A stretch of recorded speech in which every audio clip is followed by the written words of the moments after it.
মা গিয়েছে জমিতে আখের পাতা ছোটাতে, তার কারণ আখের পাতা না ছোটালে তোমার হচ্ছে আখের রং হবে না, সেই জন্য। আর এইদিকে আমাকে বাড়ির কাজ করতে হবে, আর আমি বেড কাভারগুলো তুলে নিলাম, কারণ ভালো লাগছিল না, কেন যেন মনে হচ্ছিলো বেড কাভারটা খুব নোংরা হয়ে গেছে। এবার বলি, কালারটা কিন্তু এমনিই নোংরা কালার, আমার মার চয়েস, কী করা যাবে, যতই হোক মায়ের পছন্দ তো আর বলা যায় না যে অপছন্দ।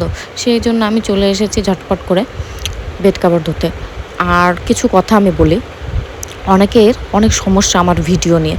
আচ্ছা, আমি ভিডিও করছি, আমার ফ্যামিলির তো কোনো অসুবিধা হচ্ছে না, তোমাদের কিসের জন্য অসুবিধা? খবরদার কেউ আমাকে রাস্তাঘাটে দেখলে বা বাইরে দেখলে, আমি চাই না যে আমার সামনে এইভাবে বলিস যে কী রে ভিডিও করে কত টাকা পেয়েছিস।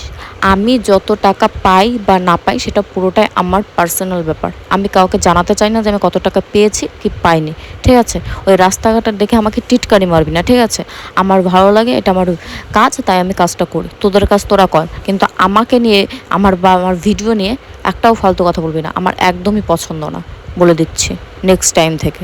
যত সব ফালতু লোক। তো যাই হোক, এই থেকে দেখো আমার মায়ের শাড়ি আমি ধুয়ে দিচ্ছি, তার কারণ অনেকেই জানে যে আমার মায়ের শাড়ি ধুতে আমার ভীষণ ভালো লাগে, সেই জন্য মায়ের শাড়ি ধুয়ে দিচ্ছি। আর ভাবছি কি রান্না করব।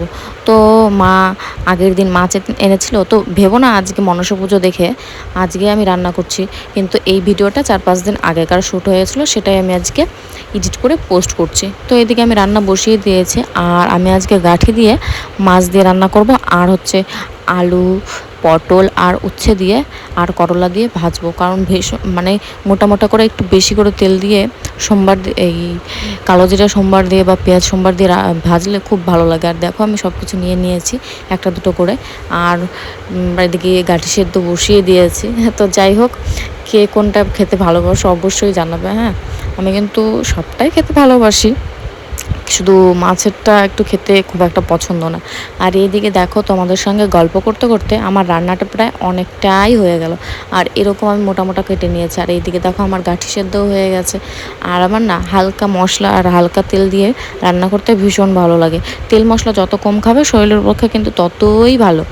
তো সেই জন্য আমি রান্না করে নিলাম ঝটাপট। রান্না করার পরে ভাবলাম যাই আগে জলগুলো ভরে নিস, তারপরে ভাবলাম না আগে বাবাকে খেতে দিয়ে দিই, যাও বোতলগুলো গুছিয়ে।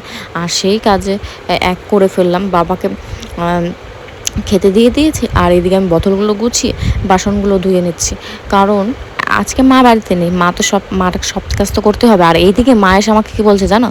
বলছে কি, আমি যখন বাড়িতে না থাকি বা আমি এদিক ওদিক যখন কাজ করতে যাই, তখন তো তুই বাড়ির সব কাজ গুছিয়ে রাখিস, তাহলে আমি যখন বাড়ি থাকি তখন করতে চাস না কেন মাঝে মধ্যে? তো আমি বললাম, তুমি তো মা, তুমি যখন থাকো তখন আমার আলসেমি লাগে কেন আমি নিজেও জানি না। তো যাই হোক, বলতে বলতে দেখো আমার বাসনগুলো ধোয়া হয়ে গেল। এবার আর কি বলবো, বুঝেই পায় না। আর এইদিকে দেখো আমার বাবা ভুড়ি বের করে খেতে বসে পড়েছে, আর আমার বাবা বলছে গাঠির তরকারিটা আজকে সেই টেস্টি হয়েছে, মাও বলছে যে আজকে গাঠির তরকারিটা সেই টেস্টি হয়েছে। কিন্তু সব কিছুর মধ্যেও না আমি আমার শরীরচর্চা করতে ভুলে যায়। আর এইদিকে দেখো আমার প্যান্ট একটা উপরে উঠে গেছে আর একটা নিচে নেমে গেছে। আর তারপরে একটু একটু এক্সারসাইজ করে আমি স্নান করে এই যে পুজো দিতে বসে পড়েছি। এবার পুজো দিতে দিতে জানো আমার বেড কাভারও শুকিয়ে গেছে। তো ভাবলাম বেড কাভার শুকিয়ে গেছে, তখন আর রেখে কী করবো, একটু তো রেস্ট নিতেই হবে, এত কাজ করলাম। তারপরে বেড কাভার বালিশের কাভার ভরে আমি এইদিকে ঘুমিয়ে পড়েছি, কিন্তু ঘুমিয়ে পড়িনি, মা এসেছে, খাওয়া দাওয়া করেছে, আবার বাসন ধুয়েছে, তারপরে ঘুমিয়ে পড়েছি। আর আমি যে কবে আমার গোলাপি কালারের বেড কাভারটা বের করবো আমি সেটাই বুঝে পাচ্ছি না। আর এইদিকে দেখো আমার বেড কাভার মানে বিছিয়ে রাখতে রাখতে আমার মা চলে এসেছে, আর আমি আমার মায়ের সঙ্গে একটু একটু গল্প করছি। আর মা ওটাই বলছে যে তুই বাড়ির সব কাজ করে রাখিস, এই সেই এগুলো বলছে, হ্যাঁ। তো তারপরে ভাবলাম মাকে বললাম যে চলো আগে ভাত খেয়ে আসি, তারপরে যত সব গল্প হবে। তারপরে এইদিকে মা আর আমি চলে গেলাম ভাত খেতে। তো যাই হোক, মা আর আমি ভাত খাই, তোমরা ততক্ষণে লাইক কমেন্ট শেয়ার ফলো করে দিও, ঠিক আছে? টাটা।